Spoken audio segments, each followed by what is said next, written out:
Je suis très heureux de vous accueillir aujourd'hui à l'enregistrement de cette émission de télévision, Les actualités prophétiques, où nous allons partager la parole du Seigneur.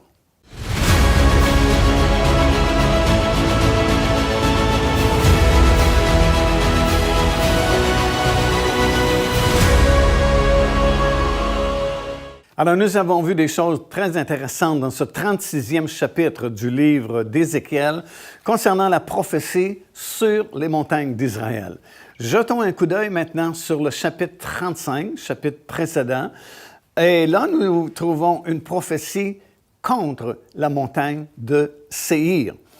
Souvenez-vous que nous avons mentionné dans notre enseignement que ces deux chapitres sont vraiment très importants et qu'en réalité, depuis le chapitre 35 jusqu'au chapitre 39 du livre d'Ézéchiel, vous avez une révélation progressive qui nous est donnée afin que nous puissions vraiment bien saisir, bien comprendre la raison ou les raisons pour lesquelles cette attaque aura lieu, cette attaque qu'on appelle la bataille de Gog et Magog, si vous voulez, sur les montagnes d'Israël. Alors, chapitre 36, vous avez une prophétie concernant les montagnes d'Israël qui, selon ces prophéties, seront repeuplées, la terre ensemencée, les villes reconstruites, et il y aura des habitants en grand nombre qui repeupleront cette région.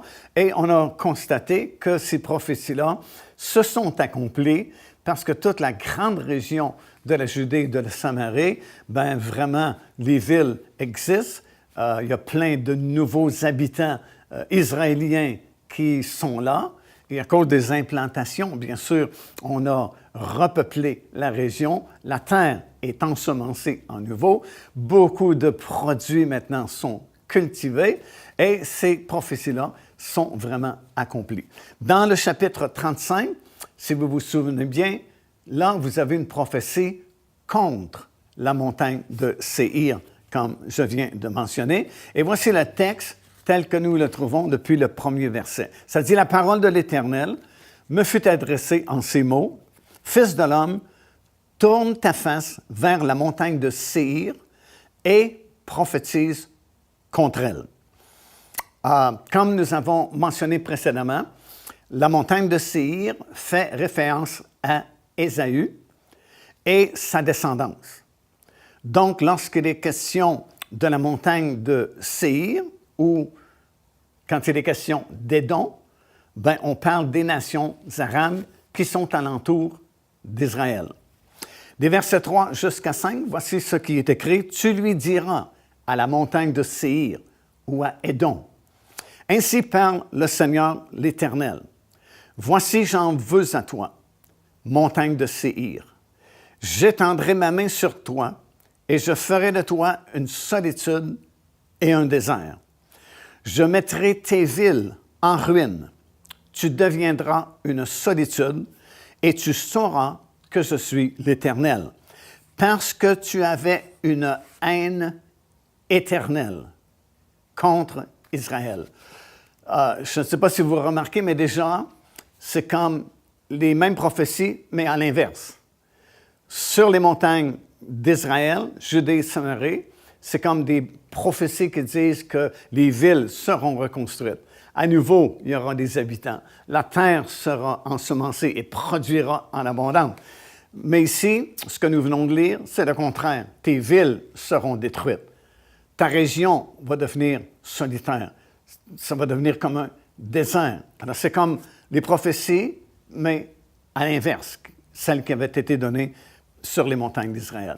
Et ici, je m'arrête un peu parce que c'est important de souligner que la raison pour laquelle il y a cette dispute qui semble interminable entre le monde arabe et Israël, le conflit israélo-palestinien, c'est à cause de cette haine éternelle. Ben, c'est quoi cette haine éternelle? Dans Genèse, chapitre 25, comptez du verset 21, nous lisons ceci. « Isaac implora l'Éternel pour sa femme, car elle était stérile. Et l'Éternel l'exauça. Rebecca, sa femme, devint enceinte, et les enfants se heurtaient dans son sein. Et elle dit, s'il en est ainsi, pourquoi suis-je enceinte? et elle alla consulter l'Éternel. Et l'Éternel lui dit, « 2 nations, remarquez bien, 2 nations sont dans ton ventre, et 2 peuples se sépareront au sortir de tes entrailles. Un de ces peuples sera plus fort que l'autre, et le plus grand sera assujetti au plus petit. » Les 2 peuples en question sont les Édomites, descendants d'Ésaü, et les Israéliens, descendants de Jacob, parce que c'était les 2 enfants qui étaient dans le sein de Rebecca. Les descendants d'Ésaü, c'est la descendance et la descendance d'Ismaël ont formé le monde arabe. Et la prophétie disait, le plus grand sera assujetti au plus petit. Et ça a été partiellement accompli sous le règne du roi David, alors que nous lisons dans le 2e livre de Samuel, dans le 8e chapitre, et le verset 14, « Et tout Édom fut assujetti à David. » Alors, cette haine éternelle remonte jusqu'à cette période-là dans le livre de la Genèse où Rebecca est devenue enceinte miraculeusement par l'intervention de Dieu. Et dans son sein, il y avait ces 2 enfants qui se bousculaient. Et puis, lorsqu'elle a cherché la face de l'Éternel pour savoir pourquoi il y avait ce trouble qui se faisait à l'intérieur de son sein, l'Éternel lui a expliqué que c'était 2 nations et que ces 2 nations-là se sépareraient à leur sortie du sein de Rebecca. Alors, ça remonte depuis cette époque-là à la naissance vraiment d'Ésaü et de Jacob et la séparation et ces 2 peuples qui ont été formés de ces jumeaux-là qui étaient dans le ventre de Rebecca. Et nous allons voir un peu plus loin, lorsque nous continuons cet enseignement, comment cette haine-là s'est vraiment intensifiée rapidement et qu'elle perdure jusqu'à nos jours présentement. Alors que cette ancienne haine-là, qui a commencé avec Jacob et Ésaü, a été comme multipliée et s'est intensifiée jusqu'à l'époque où nous vivons présentement. Puis, on nous explique davantage dans Genèse, le 25e chapitre, des versets 24 jusqu'à 26, car nous lisons ceci. « Le jour où elle devait accoucher s'accomplit, et voici, il y avait 2 jumeaux dans son ventre. Le premier sortit entièrement roux, comme un manteau de poil, et on lui donna le nom d'Ésaü. Ensuite sortit son frère, dont la main tenait le talon d'Ésaü, et on lui donna le nom de Jacob. » Et des versets 31 jusqu'à 34, nous lisons comment Ésaü vendit à Jacob son droit d'aînesse, comme nous le savons, et depuis ce moment, vraiment, débuta la lutte entre Ésaü et Jacob, ces 2 nations qui se séparèrent à la sortie du sein de Rebecca. Dans Genèse, le chapitre 27, cette fois-là, et au verset 41, il est écrit ceci, « Ésaü conçut de la haine contre Jacob à cause de la bénédiction de son père, comment il l'avait béni. Et Ésaü disait en son cœur, regardez bien, « Les jours du deuil de mon père vont approcher, et je tuerai Jacob, mon frère. » Cette haine et cette lutte entre Ésaü et Jacob perdurent depuis ce moment-là jusqu'à notre époque aujourd'hui. Et dans Ézéchiel, si nous revenons à ce prophète-là, et dans son 35e chapitre, des versets 5 jusqu'à 10, nous continuons et nous lisons ceci. « Parce que tu avais une haine éternelle, comme nous venons d'expliquer et de comprendre, et parce que tu as précipité par le glaive les enfants d'Israël au jour de leur détresse, au temps où l'iniquité était à son terme, je suis vivant, dit le Seigneur l'Éternel, je mettrai à sang, et le sang te poursuivra. Puisque tu n'as pas haï le sang te poursuivra. Je ferai de la montagne de Séhir une solitude et un désert, et j'en exterminerai les allants et les venants. Je remplirai de mort ces montagnes. sur tes collines, dans tes vallées et dans tous les ravins, et tomberont ceux qui seront frappés par l'épée. Je ferai de toi des solitudes éternelles. Tes villes ne seront plus habitées, et vous saurez que je suis l'Éternel. Parce que tu as dit, remarquez bien encore une fois, parce que tu as dit, les deux nations, les deux nations là, sont sorties du ventre de Rebecca, comme nous venons de le comprendre et de l'expliquer. Et plusieurs années plus tard, par la bouche du prophète Ézéchiel, chapitre 35, que nous sommes en train de lire, parce que tu as dit, les deux nations, les deux pays seront à moi, et nous en posséderons, nous en prendrons plutôt possession, quand même l'Éternel était là. Alors, comprenez, ça date depuis l'époque de la naissance d'Ésaü et de Jacob, et cette haine perdure jusqu'aujourd'hui, et c'est une des explications au conflit là, qui est sans solution vraiment au Moyen-Orient. En 1917, l'Angleterre a promis de créer en Palestine, parce que toute la région s'appelait la Palestine, comme je vous expliquais précédemment, à cause de l'empereur Adrien qui a voulu effacer toute trace juive et qui a changé le nom d'Israël en celui de Palestina. Bien, à cette époque-là, en 1917, l'Angleterre a voulu créer en Palestine un foyer d'accueil pour le peuple juif, afin qu'ils puissent revenir des nations où ils étaient et s'établir dans leur pays. Et à cette époque-là, comme j'ai mentionné, le territoire s'appelait Palestina, et puis c'est l'Angleterre qui a voulu créer vraiment un foyer d'accueil pour le peuple juif. Mais ça ne s'est pas accompli immédiatement. Bien que la promesse avait été faite, elle ne s'est pas rapidement mise à exécution. Puis ce n'est qu'en 1920 que la Ligue des Nations a mis à exécution la promesse de l'Angleterre et la Palestina, fut divisée en deux nations. Les Juifs et ce qu'on appelait à l'époque la Transjordanie, pour les Arabes qui appartiennent maintenant à la Jordanie. Alors c'est comme si on a divisé tout le grand territoire de la Palestine en deux pays, deux nations. D'un côté, tu avais le peuple juif et de l'autre côté, le peuple arabe. Et en 1948, bien sûr, l'État d'Israël a été officiellement créé, mais comme j'ai déjà expliqué, immédiatement, tu as eu une attaque de tous ces pays arabes et la Jordanie s'est emparée de la Judée et de la Samarie, s'est emparée de Jérusalem-Est également, parce que ça faisait partie de la Judée. Alors, ça confirme ce qui a été écrit dans Ézéchiel chapitre 35, alors que l'Éternel dit, parce que tu as voulu prendre les deux nations pour toi-même. Ça avait été bien divisé, un côté pour le peuple juif, un côté pour le monde arabe, mais tu as voulu te saisir de ces deux nations pour toi-même. Bien, à cause de cela, il y aura cette invasion de Gog et Magog afin de régler la question une fois pour toutes et confirmer que le territoire appartient à celui à qui je l'ai donné.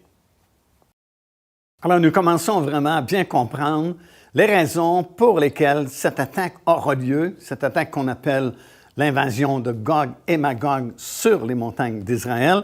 Et si nous continuons dans ce 35e chapitre du prophète Ézéchiel, des versets 11 jusqu'à 15, bien, ça devient encore plus explicite et on comprend vraiment les raisons pour lesquelles cette attaque aura lieu bientôt. « Je suis vivant, dit le Seigneur l'Éternel.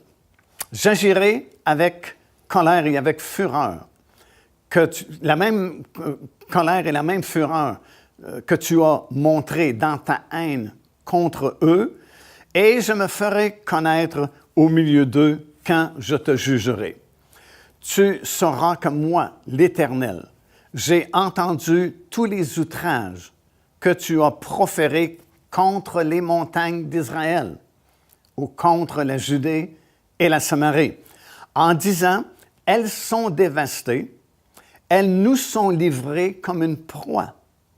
Vous vous êtes élevés contre moi par vos discours. Vous avez multiplié vos paroles contre moi, et j'ai entendu, dit l'Éternel.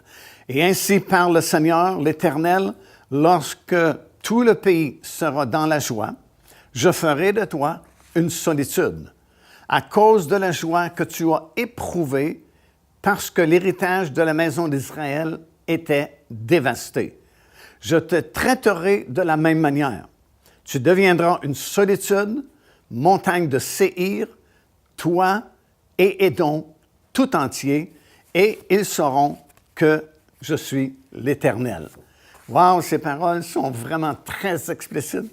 Elles sont vraiment très précises et décrivent parfaitement la situation qui a prévalu et qui prévaut encore aujourd'hui au Moyen-Orient, tout particulièrement en Israël et plus précisément concernant les montagnes d'Israël ou encore la Judée et la Samarie.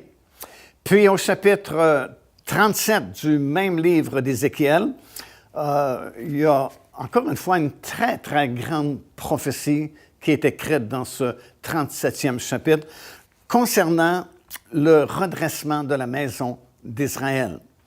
Et cette restauration, selon le grand chapitre 37 du livre d'Ézéchiel, se fera en 3 phases successives. Premièrement, nous lisons, puis on va le lire un peu plus tard dans le livre du prophète Ézéchiel, le prophète lui-même a été comme transporté en esprit dans cette grande vallée. Et dans cette grande vallée, tout ce qu'il voyait, c'était des eaux qui étaient éparpillées ici et là dans la vallée. Et selon ce qui est écrit dans ce chapitre-là, les eaux, non seulement ils étaient secs, mais ça dit qu'ils étaient très secs. Il n'y avait vraiment pas de vie dans ces eaux-là. Alors, il y a 3 phases de la restauration du pays d'Israël, parce que ces eaux-là représentaient la maison d'Israël, bien sûr. Et premièrement, il y a eu un mouvement qui s'est fait parmi les eaux, un mouvement de rapprochement. Parce que lorsque le prophète a jeté un premier coup d'œil, c'était des eaux éparpillées ici et là. Il y avait un bras là, une jambe là, une tête là. C'était tout démonté et mélangé. Mais il y a eu un mouvement de rapprochement, si bien que les eaux se sont placées aux bons endroits et ce n'étaient plus des eaux tout simplement éparpillées sur le terrain, dans le désert, mais c'était des squelettes qui avaient été formés à nouveau. La tête était à sa place, les bras à sa place, les jambes à leur place. Puis il y a eu un deuxième mouvement où la chair a cru sur ces eaux-là. Il y avait comme maintenant une identité nationale.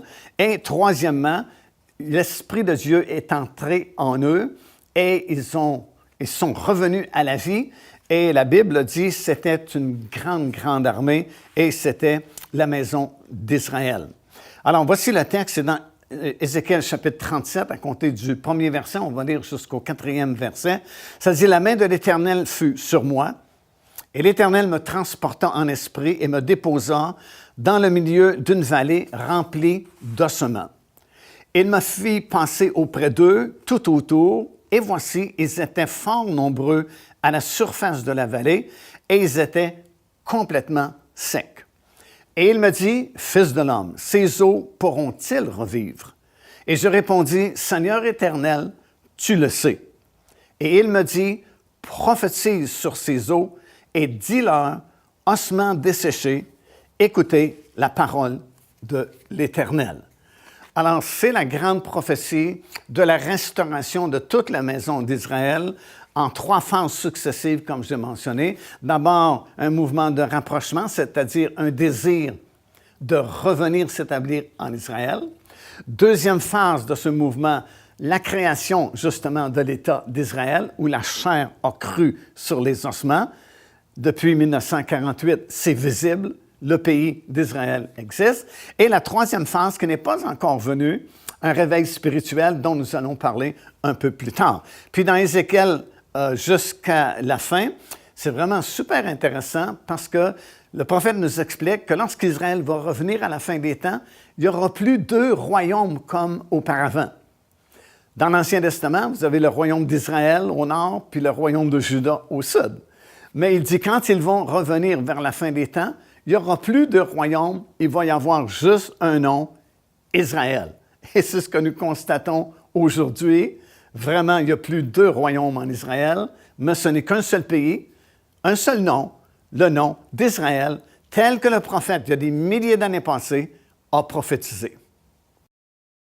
Voyez textuellement ce qui est écrit dans Ézéchiel, le chapitre 37 et les versets 5 et le verset 6, ça dit « Ainsi parle le Seigneur l'Éternel à ses eaux.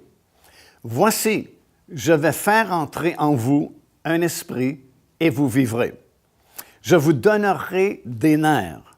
Je ferai croître sur vous de la chair. Je vous couvrirai de peau. Je mettrai en vous un esprit et vous vivrez.